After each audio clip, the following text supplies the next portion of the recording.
ogambo ne yetise library namba n'agireta mu studio nga tazze nti azze kwotiga mbitabe ebyo wabula nga azze tukakasa nti ye musomi. Bano bonna ekibasumbuwa si kirala, tebaagala basimbako bantu bufo bwe bubasumbuwa teri kirala. Naye mu Qur'ani omwo mulimu ekigambo ekigamba nti yamukuruna wa yamukurullah, nti abantu tukola enteekateeka nga n'owekitiibwa Allah akola enteekateeka ze. Wallahu khairul makirin, owekitiibwa Allah yasinga okuba n'enteekateeka ennungi. Nti bannayuganda tumaze ebbanga nga tuyayanira enkyukakyuka nga tuteekateeka tufune ku buyinza obulala, ng'abantu be tutunuulidde nga bayinza okujja the government in coming be bamu ku bano bassemujju ŋŋanda. Naye Katonda n'atulindiikiriza n'atagituwa. Lwaki? Ng'alaba tugenda kubuuka enkali tulinnye mu pupu. Imagine this man Ssemujju ŋŋanda with this kind of arrogance.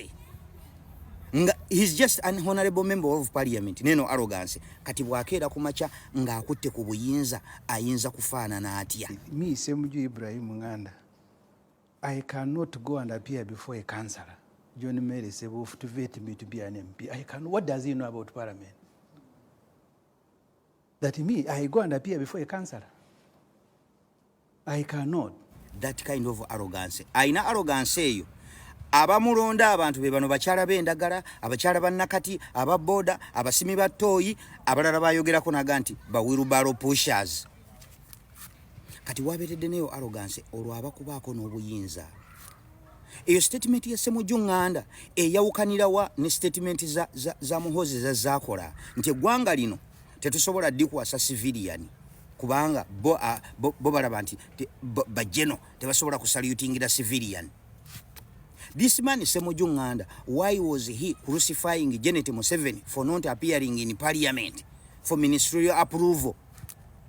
Lwaki yali amucrucifyinga? Bakeerako ne bayita minister wa security ajje nnyonnyole ku bya security. Bw'ajja ne statement yemu n'akuga nti I cannot appear before members of parliament. What do they know about security? Because bano Ssemujju Ŋŋanda ba member wa parliament, you are a journalist. Kati minister wa security ajja gamba I cannot appear before parliament over honorable member of parliament because what do these people know about security? Nga naye line gyakozesa. Bwe baba nga bandibadde bakutte ku buyinza twandibadde tuyina enjawulo, twandibadde tubuuse enkali nga tetulinnye mu pupu.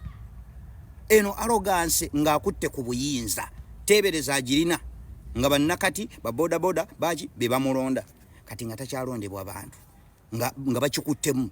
Katonda teyali mutuufu tulindiikiriza, tabadde mutuufu tulindiikiriza, bano ne batukwatako.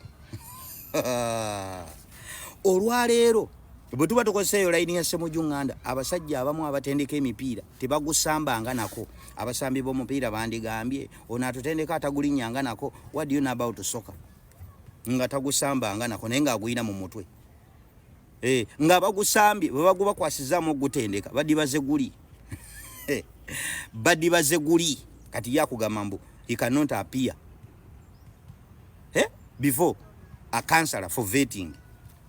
Obaka nakagambo yali akawuliddeko nti appointment esinga lanka. Appointment esinga lanka. Ye kati Ssemujju Ŋŋanda yasoma ki? Okusinga ono omusajja gwagamba tasobola ku appearinga before him. Ono omusajja alina master's degree mu public administration. You are just a mere journalist. Nze mbayita na balugamba jja tunnyonnyola biri ebyafudde ewagundi gundi bogeddebwa ebiti gundi bayogeddebwa ebiti. And it is the same thing that you are doing in parliament. Kutuwa lugambo. Kutuwa lugambo toyina kirala ekikufuula mbu simanyi mugeze omusajja ono ayina statistics ajja tunnyonnyola effumbiro lya Museveni lirimu abafumbi bwe bati, olujja lwa Museveni lulimu ebintu bwe bati. Omuntu n'owuliza noga bana bagezi bagezi ki ng'otuwa lugambo? Kati ekibasattiza tebaagala basimbako muntu. Kyova olaba bwe bakeera ku makya nga bataddewo akabiina akaabwe bagamba tetugenda kusimbawo candidate kubwa president, tugenda kuyimirira emabega wani wa Kyagulanyi. Lwaki? Nga bazanya reverse psychology. Nabo babaga nti abasajja olaba abalekera kubwa president nabo bennyini lwaki tembalekera? Kati Ssemujju lwaki mumusimbako omuntu nga yasalawo obutasimbawo muntu yenna mu kifo ky'obwa president? Mumuleete oba mumulina. Mumuleete candidate oba mumulina. Ekyo nga kye banoonya tebaagala babasimbeko, baagala kusekiwalinga ki bufo bwe balimu essaawa eno. Kati ekibasattiza kyekyo. Imagine muyina akabiina akapya ak'okutunda mu bantu.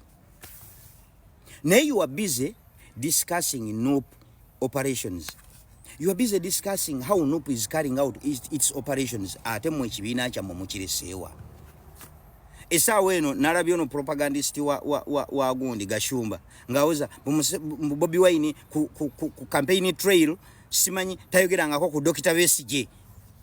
Basemujju nganda bamwogererako wa.